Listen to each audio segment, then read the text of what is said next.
2025 முழுவதும் வருடத்தை தந்திருக்கிறாரு. இந்த புதிய வருடத்தை தந்திருக்கிறாரு.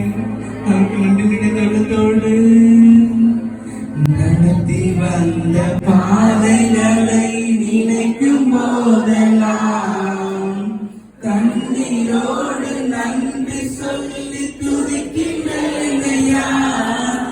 நடத்தி வந்த பாதைகளை